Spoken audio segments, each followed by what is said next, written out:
நண்பர்களே, மாலை வணக்கங்க. என்னோட காலேஜ் லைஃப் டே 3ல காலேஜ் லைஃப்பை பத்தி சொல்லப் போறேன். ஒரு ஷார்ட் அண்ட் ஸ்வீட்டா சொல்றேன். கேளுங்க. என்ன பண்றது? கேட்டுதான் ஆகணுன்ற மாதிரி கேளுங்க ப்ளீஸ். என்னன்னு கேட்டா, நான் வந்து கோயம்புத்தூர்ல போய் படிச்சுட்டு இருந்தேங்க.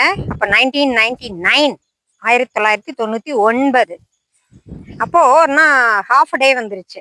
அது வந்து ப்ரீ பிளான்டா ஆல்ரெடி சொன்னதுதான். நாளைக்கு ஹாஃப் டேன்னு சொல்லிட்டு தான். அதனால என் ஃப்ரெண்ட்ஸ் எல்லாம் வந்து டேப் ரெக்கார்டரோட வந்திருக்கு. எனக்கு அதெல்லாம் தெரியாது. அவங்க பிளான்டு எல்லாமே டான்ஸ் ஆடி ட்ரெயின்ல ஜாலியா வரணுன்றது அவங்களோட ஐடியா. எனக்கு தெரியாது. சரி, எல்லாம் ஒன்னா கம்பார்ட்மெண்ட்ல ஏறி உட்காந்து பசங்களோட சேர்ந்து ஒரே கூத்து கும்மாளங்க. எனக்கு அதெல்லாம் பிடிக்கலப்பா. அது ஏன்னு தெரியல, அதனால பிடிக்கல. ஸோ நான் வேற கம்பார்ட்மெண்ட்ல ஏறிட்டேன். அதுக்கப்புறம் இறங்கி இவங்க பண்றதை பார்த்துட்டு ஒரு செகண்ட்ல அடுத்தது ஒரு 10 நிமிஷத்துல இவங்களோட இதை பார்த்துட்டேன்.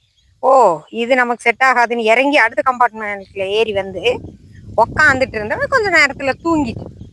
இது தூங்கினது என்னாச்சுன்னு கேட்டாங்க. தூங்கினவங்கன்னு கடாக்குன்னு அப்படிம்பாங்க. அது சரியா தெரியல எனக்கு. அந்த மாதிரி தூங்கிட்டு எந்திரிச்சு நின்று பாக்குறேன். திடீர்னு எந்திரிச்சேன். சரின்னு எந்திரிச்சு நின்று பாக்குறேங்க, ட்ரெயின் மூவ் ஆகுது.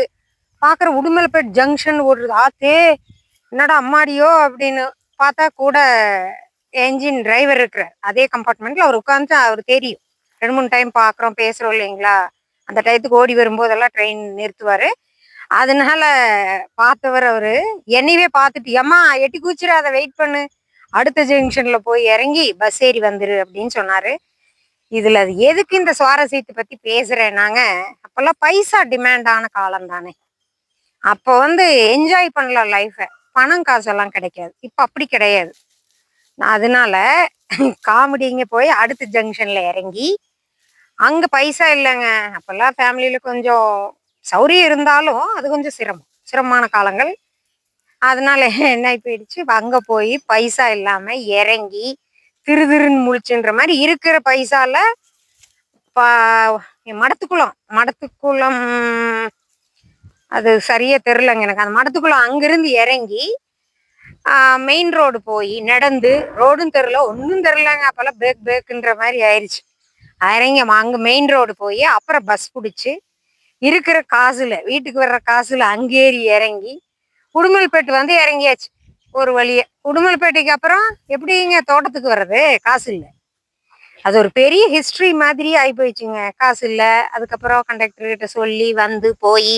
ஸோ இது எதுக்காக நான் உங்களுக்கு இவ்வளோ விளக்கமா சொல்லிட்டு இருக்கேன் அப்படின்னா, நீங்கள் வாழ்க்கையை புறக்கணிக்காமல் என்ஜாய் செய்யுங்கள். இதற்காகத்தான் இந்த ஸ்டோரியை உங்களுக்கு சொல்லணும்னே இன்னைக்கு எடுத்துட்டு வந்தேன். லைஃபை என்ஜாய் பண்ணுங்க. காலேஜ் லைஃப் எல்லாம் என்ஜாய் பண்ணுங்க ஃப்ரெண்ட்ஸ். சாரி நண்பர்களே. ஏன்னு கேட்டா, சிறு வயது நண்பர்களே, இளைஞர்களே, லைஃபை என்ஜாய் பண்ணுங்க. இதுல இன்னொரு சின்ன சுவாரஸ்யம் ஒன்று சொல்லிடுறேங்க.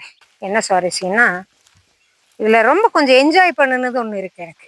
என்னன்னு கேட்டா, ஸ்கூல்ல ஒர்க் பண்ணேன் இல்லைங்களா, அங்கிருந்த ஃப்ரெண்ட்ஸு அதெல்லாம் வேற லெவல் கலாய்ச்சல்ல இருந்து எல்லாமே. அந்த ஒர்க்கிங் ஸ்டாஃப்ஸோட என்னோட ஃப்ரெண்ட்ஸ் நேம் எல்லாம் உங்களுக்கு அடுத்தது டே 4ல சொல்றேன்.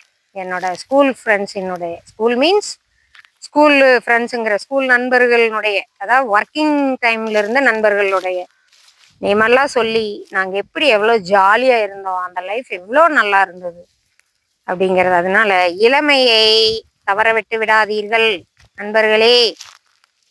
அதனால லைஃபை என்ஜாய் செய்யுங்கள். தயவு செய்து என்ஜாய் செய்யுங்கள் நண்பர்களே. ஸோ இப்போ உங்களுக்கு இந்த ரெக்கார்ட் முடிஞ்சுன்னு ஒரு குட்டி சாங் போட்டிருக்கேன். கேளுங்க.